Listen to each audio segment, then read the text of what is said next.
अमरीकी वज़ीर ख़ारजा Marco Rubio को पाकिस्तानी हममनसब इसहाक डार से टेलीफोनिक राबिता, दो तरफ़ा ताल्लुकात, इलाक़ाई सलामती और मुआशी ताउन पर तबादला ख्याल। अफगानिस्तान में मौजूद अमरीकी फ़ौजी सामान का मामला हल करने पर भी इत्तिफ़ाक़। इसहाक डार का अमरीका के साथ तिजारत, सरमायाकारी और इंसदाद दहशतगर्दी के शोबों में ताउन पर जोर। कहा, पाकिस्तान अमरीका के साथ शराकतदारी को मज़ीद मुस्तहकम करने के लिए पुरज़्म है। अमरीकी वज़ीर ख़ारजा ने मादनियात, तिजारत और सरमायाकारी के शोबों में दिलचस्पी का इजहार किया। मार्को रूबियो ने कहा, पाकिस्तान और अमरीका के दरमियान मुआशी ताउन मुस्तक़बिल के ताल्लुकात के लिए अहम है। अमरीकी वज़ीर ख़ारजा ने दहशतगर्दी के खिलाफ जंग में पाकिस्तान की काविशों को सराहा।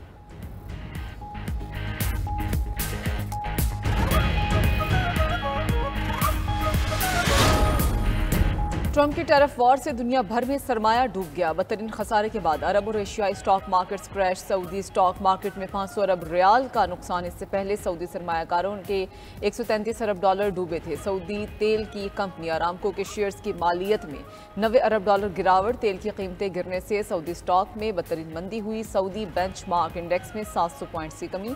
कुवैत, कतर, बहरीन और ओमान की स्टॉक मार्केट्स में भी बदतरीन गिरावट। ताइवान के स्टॉक मार्केट में 10% कमी रिकॉर्ड। जापानी स्टॉक मार्केट 9% तक गिर गई। जापानी बैंकों के स्टॉक में 17% कमी हुई। हांगकांग स्टॉक एक्सचेंज में 8% तक गिरावट। ऑस्ट्रेलिया 4%, जनूबी कोरिया 4.7%, शंघाई कंपोजिट 6% तक जा गिरी। भारत की मरकजी स्टॉक मार्केट में 2500 पॉइंट्स गिर गए। भारत की तीनों बड़ी स्टॉक मार्केट्स में 5% तक कमी रिकॉर्ड।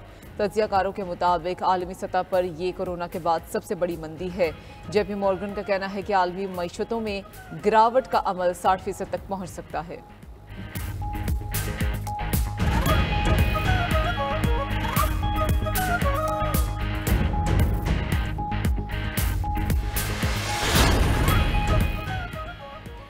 ट्रंप टैरिफ के मनफी असरात से पाकिस्तान भी शदीद मुतासर। पाकिस्तानी स्टॉक मार्केट में तारीखी तेजी तारीखी मंदी में बदल गई। मार्केट में पहले सेशन के अख्तिताम तक 100 इंडेक्स 8000 पॉइंट्स गिर गया। 100 इंडेक्स 1,10,000 पॉइंट्स की सतह पर चला गया। बैवक्त 6 नफसियाती हदें गिरने पर ट्रेडिंग आर्जी तौर पर रोकी गई। दूसरे सेशन में मार्केट ने 4000 पॉइंट्स रिकवर कर लिए। कारोबार के अख्तिताम पर इंडेक्स में 3882 पॉइंट्स की कमी रिकॉर्ड। 100 इंडेक्स 1,14,909 पॉइंट्स पर बंद हुआ।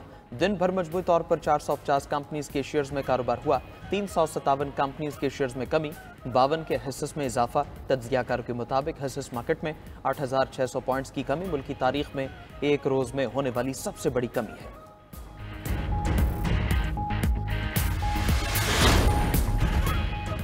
आलमी मार्केट्स में खरबों डॉलर डूबने पर भी ट्रंप मुतमईन। अमरीकी सदर ने अपने तबाहकुन टैरिफ को दवा करार दे दिया। कहा कि मौशी बहरान और स्टॉक मार्केट्स में मंदी आर्जी है। बोले कि बाज़ दफ़ा अपने आप को ठीक करने के लिए दवा लेना पड़ती है। मुल्क में भारी सरमायाकारी आने वाली है। हम अमीर कौम बनने जा रहे हैं। चीन के साथ तिजारती खसारा ख़त्म होने तक डील नहीं करेंगे। ट्रंप की चीन पर इजाफी 50% टैरिफ लगाने की धमकी। कहा कि चीन ने जवाबी 34% टैरिफ वापस न लिया तो इजाफी टैरिफ लगाएंगे। उधर ट्रंप के अरबपति दोस्त भी टैरिफ तलवार की जद में आ गए। इलॉन मस्क की कंपनी टेस्ला को 31 अरब डॉलर नुकसान का सामना। मार्क जुकरबर्ग की मेटा को भी 27 अरब डॉलर कमी का धचका पहुंचा।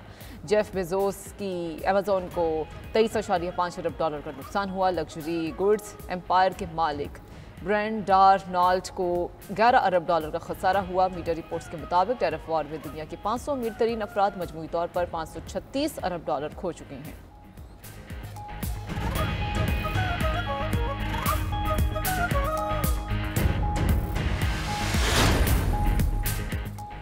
वज़ीर-ए-आज़म शहबाज शरीफ ने बिजली मजीद सस्ती करने का इंदिया दे दिया। मैरीटाइम सेक्टर में इस्लाहात से मुतालिक इजलास में गुफ्तगू करते हुए वज़ीर-ए-आज़म ने कहा, हुकूमत ने बिजली की कीमत कम करके अवाम को बड़ा रिलीफ दिया। बिजली की कीमतों में कमी से हर शोबे को फ़ायदा होगा।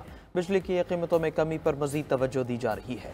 हमने मैक्रो इकनॉमिक इस्तेहकाम हासिल कर लिया। मैरीटाइम सेक्टर पर बात करते हुए वज़ीर-ए-आज़म ने कहा, समंदर से जुड़ी इकॉनमी में जमूद ख़त्म करेंगे। अल्लाह ने हमें तवील साहिल, समंदर और लामहदूद वसाइल अता किए हैं। आलमी मईशत की तरक्की समुद्री वसाइल और उन तक रसाई से जुड़ी है। तमाम बंदरगाहों पर जदीद तरीन स्कैनर लगाने की रफ्तार को तेज़ किया जाए।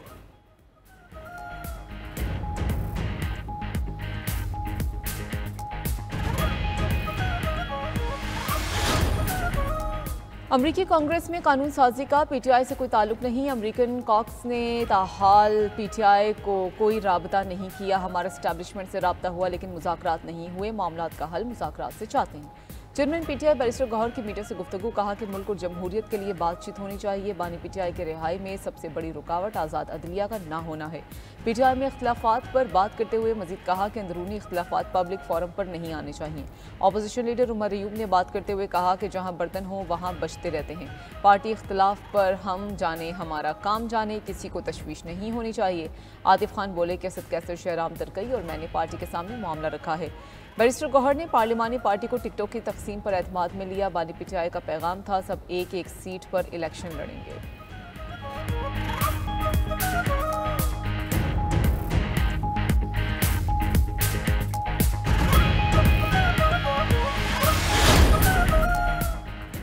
इस्लामाबाद हाई कोर्ट के जजेस की दरखास्तें 14 अप्रैल को समाअत के लिए मुकर्रर। सुप्रीम कोर्ट का 5 रुकनी आईनी बेंच जजेस तबादले के केस की समाअत करेगा।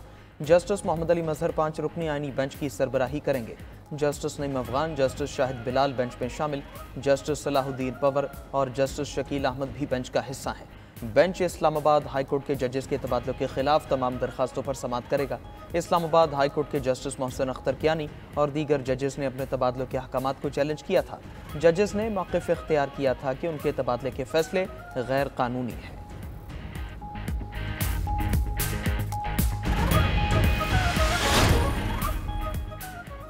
कौमी असम्बली इजलास अपोजिशन और हुकूमती अरकान में ठन गई। अपोजिशन लीडर उमर अयूब को माइक ना मिलने पर अपोजिशन का वॉकआउट। स्पीकर कौमी असम्बली अयाज सादिक ने अपोजिशन को रूल्स याद करा दिए। स्पीकर का अपोजिशन से कौमी सलामती कमेटी इजलास में शिरकत न करने का शिकवा।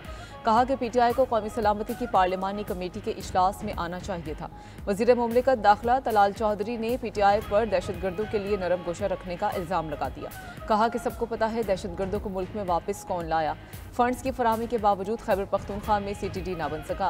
वज़ीर इत्तलात अता तारड़ ने कहा कि पानी की तकसीम के मुआहदे पर तमाम सूबों के दस्तखत मौजूद हैं। कोशिश है इस मसले का हल अफ़हाम व तफ़हीम से निकलेगा।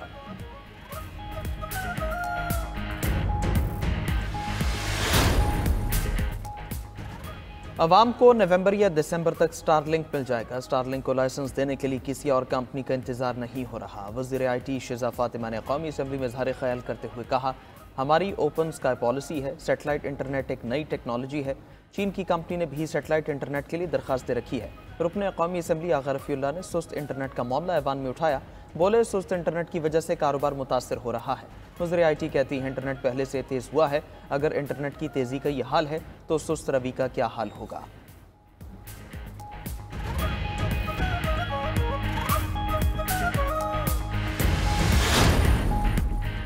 बाइनेंस के बानी चांगपेंग जाओ पाकिस्तान क्रिप्टो काउंसिल के स्ट्रेटेजिक मुशीर मुकर्रर। बाइनेंस के बानी का शुमार डिजिटल फाइनेंस के बाअसर रहनुमाओं में होता है।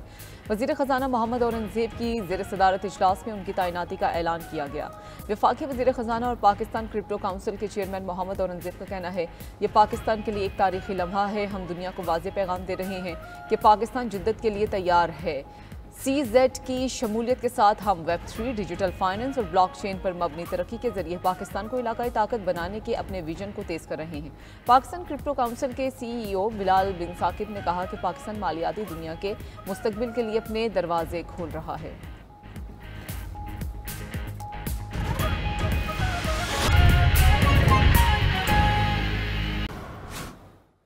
अमरीकी सदर की चीन को बड़ी धमकी, मजीद 50% टैरिफ लगाने का इंदिया। डोनाल्ड ट्रंप ने कहा कि अगर चीन ने अमेरिका पर अपना जवाबी 34% टैरिफ वापस न लिया तो इजाफी टैरिफ हफ्ते के वस्त में नाफिज हो जाएंगे। मजीद कहा कि इसके अलावा चीन ने जिन मुलाकातों की दरख्वास्त की वो मनसूख कर दी जाएंगी। मीडिया रिपोर्ट्स के मुताबिक अमरीकी सदर ने 2 अप्रैल को दीगर ममालिक की तरह चीन पर भी 34% टैरिफ आयद किया था। रद्द-ए-अमल में चीन ने भी अमेरिका की अशिया पर 34% जवाबी टैरिफ लगाया था। अमेरिकी सदर की चीन को बड़ी धमकी, मजीद 50% टैरिफ लगाने का इंदिया दे दिया। डोनाल्ड ट्रंप ने कहा कि अगर चीन ने अमेरिका पर अपना जवाबी 34% टैरिफ वापस न लिया तो इजाफी टैरिफ हफ्ते के वस्त में नाफिज हो जाएंगे। मजीद कहा कि इसके अलावा चीन ने जिन मुलाकातों की दरख्वास्त की वो भी मनसूख कर दी जाएंगी। मीडिया रिपोर्ट्स के मुताबिक अमेरिकी सदर ने 2 अप्रैल को दीगर ममालिक की तरह चीन पर भी 34% टैरिफ आयद किया था।